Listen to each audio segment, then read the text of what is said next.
What was the first internet investment you ever made? First internet investment I ever made? Probably a company that was later indicted the founders were indicted for embezzling money. Was that a Brad Feld company? That was a big lesson. Actually, that wasn't the first one. The first one was a company out of Seattle that I think is still alive at the moment. Oh, look at these motherfuckers up front. Any guys, Serious? questions? Any questions for Dave or I? It's okay. If not, we'll just keep talking. Yes. How much due diligence do you guys do? It sounds like it's 30. None whatsoever. How much due diligence? Great question. You want to talk about the cab ride company, Baden? All right, let's talk about that. Oh yes, awesome. We're both investors in Baden. I've hedged it by being an investor in limos.com, which just raised $10 million from Austin Ventures, after Bill Gurley from Benchmark looked at it, passed, and invested in Uber cab, motherfucker. Do you see these? So these people, the due diligence, it's a great question, but here's the answer on due diligence. Due diligence is super, super important, obviously. My due diligence comes from me going through a pattern. Just like Tiger Woods plays golf, routine matters. My due diligence comes from 10 years of looking at the market a certain way, following trends, okay, looking in hundreds of entrepreneurs' eyes, and really being wrong a lot. And that's what we don't talk about a lot, is all the failures that I have from Cars Direct, which I invested at a $600 million valuation in a private market with negative gross margins. So doing due diligence obviously matters, but at the same time, I like to pick industries that have been invested at least once or twice by venture capitalists, because those people truly do their due diligence, even though they look dumb sometimes. That is their job, trust me, to do lots and lots of due diligence. So as small investors, as angel investors, as entrepreneurs, you want to hunt where there are fish. You want to fish where fish are. So our due diligence is to find places that venture capitalists are spending money. Where we're going to win as small companies and where we're going to win as small investors is by out-hustling, out-marketing, outsmarting, and focusing our time and our energy, and we know who to target. So due diligence is in the eye of the beholder. Actually, I like that last part. Due diligence is the eye of the beholder. So at least from my process, a lot of times the first check is my due diligence. I try and do some basic filtering, both on people and business, and kind of a little bit around customers. But usually that process is fairly quick. So the example that someone was talking about, the company I funded in a cab, although they were picking me up because my car was in the shop, and I tweeted out I'd listened to a pitch from somebody who gave me a ride. So that company was working on a product area that I was interested in, messaging and communications. They were a Techstars company.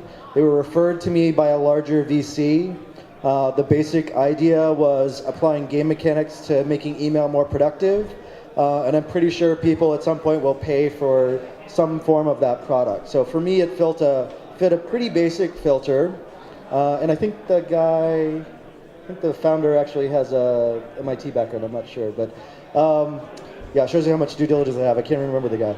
But after that first check is written, whether the business is being successful or not is determining whether we're going to follow on invest. So a lot of times I'm really trying to understand, by giving them a small amount of money, what they do with it, more than the traditional process, which is you go have 3-5 meetings with a person, do maybe 20 to 30 hours worth of research, and I still don't think you have a good read on the company. So I actually think sometimes it's larger VCs who have a traditional due diligence process who actually are not doing very much diligence before they write $1 million check. And let's define venture capital. I mean, if Kleiner's doing $300 million at a $4 billion valuation, that's not venture capital. To me, that's late stage mezzanine. Whatever. Yeah. So I mean, venture capitalists, it's just words thrown around right now. I mean, venture capitalists in the eye of the beholder too. I mean, it's all about risk and return and money management and risk management. So I think that the bigger sort of difference is, are you an investor who's investing after traction or before traction? And that's probably the big difference. So one of the things that we are trying to do is invest before there is obvious traction, at least to other investors, and have some interesting intuition or metrics that give us a reason to think that there will be traction. So we're generally investing before, when prices are lower, and doubling down after, rather than most VCs who are waiting for traction and then they have to compete for the deal, probably pay higher prices, but there's greater likelihood of further success. And the other thing about due diligence is, again, being in the eye of the beholder, my due diligence is risk management. If a deal comes to me that's over a $3 million pre, they're already priced out of my due diligence where I won't even look at it because I have rules that I live by. And whether you're trading or investing in startups or being an entrepreneur, you have to set rules and boundaries for what you're willing to do. Every bad deal I've done was dead before I started it because I didn't add a value. And even though it might have been a great deal, I didn't know the industry. I had no passion about the industry. So part of my due diligence personally is kind of the hit by bust test. If I couldn't be head of sales or marketing of a company that I invest in, then it's probably not an investment that I want to make. And that's a layer of due diligence. Okay, Fred's at the mic. Hit it. Dave, Fred. I love your model, but averaging your ownership up in companies that do well is hard. So Averaging ownership up in companies that do well is hard. I would agree. I have to be really fucking awesome, and I have to be value added. I can't just write a check and get that opportunity. Sorry, did you have other points in that question, or was that? Yeah, so it's a fair point. Typical model for most investors is aim for investing at 20 to 40%, hang on, and invest to maintain ownership if you think it's working. Our model is more like invest between 1 to 5% at each round and try and invest more in the future, even super pro rata if possible, when we think it's working. We might not always get that opportunity, but I don't know. Actually, what's kind of emerged is most people I've invested in, I have a very personal relationship with, even if we don't spend as much time maybe as a typical investor who's a board member, and we've gotten that opportunity in a lot of them. Don't be an asshole is important to getting that opportunity. Yeah. Go ahead, go for it.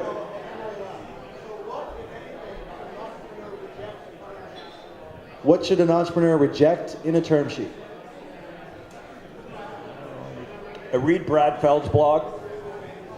I'm not very good at the legal stuff, so it's a great question. That is not something that I should answer for you properly, but what you should reject, you've got to, a lot of people do the due diligence for social proof on who their investors are. The smart thing, a great opening question to somebody that you trust in the venture or angel businesses, who's the lawyer that you use in New York, San Francisco, or LA? And I would get yourself, a lot of these great lawyers that do startups will do a lot of work for free early if they think your idea is great.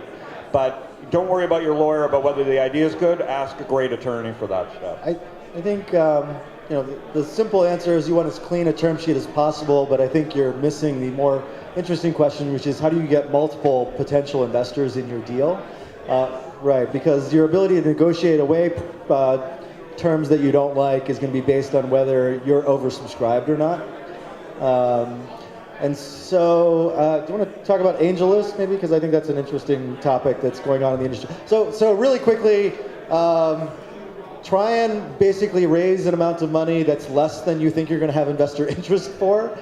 Initially get a partial amount of money raised and then try and work up to a lead investor and then work your way back down to fill out the rest of the round. Your ability to negotiate away terms you don't like will be highly based on how oversubscribed you are, and you can do it if you are oversubscribed. In general, you can't if you're not. How many people know about AngelList? Raise your hand. How many people have listed on AngelList? How many people like AngelList, just in general, as a learning tool? Yeah.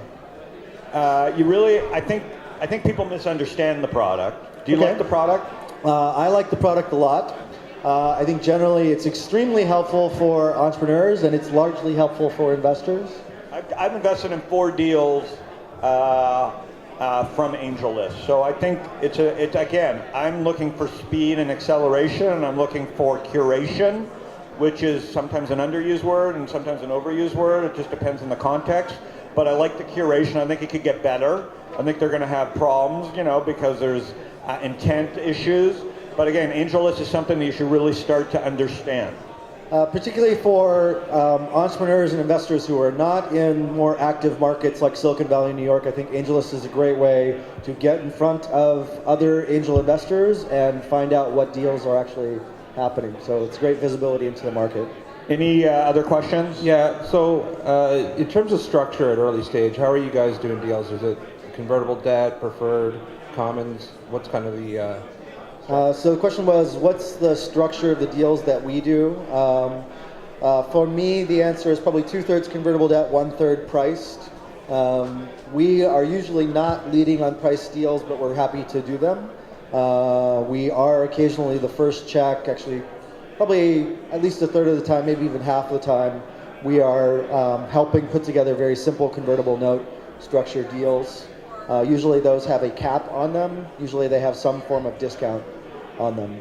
One thing that I am starting to recommend to entrepreneurs, a little bit more advanced kind of thinking here, but if you want to raise X million dollars at Y valuation, try and raise X over 2 at Y minus and raise X over 2 at Y plus, which basically means take the amount of money that you're thinking about raising, break it into 2 chunks, and offer a better priced deal for the first chunk to the investors that jump in.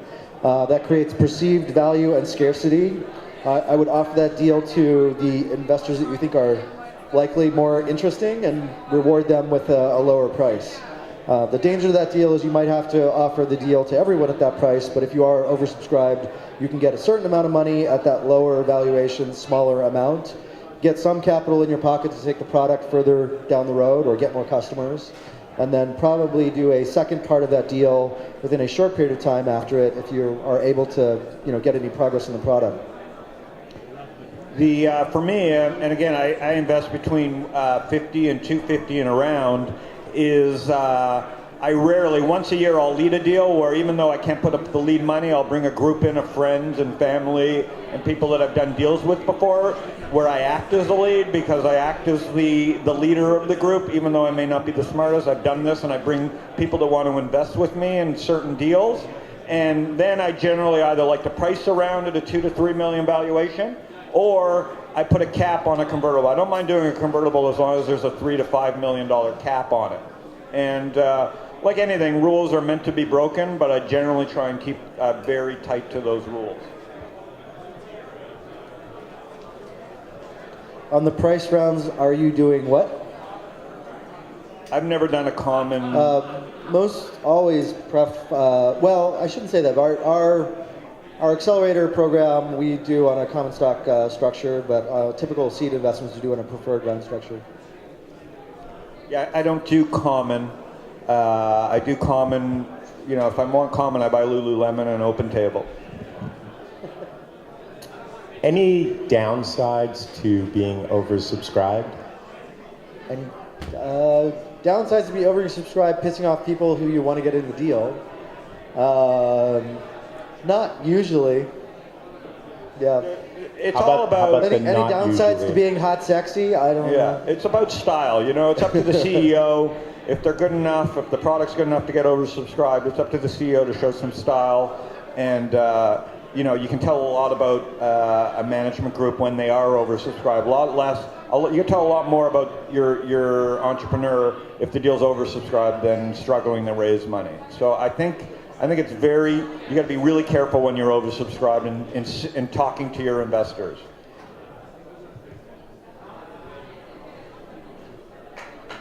All right, we're getting the hook.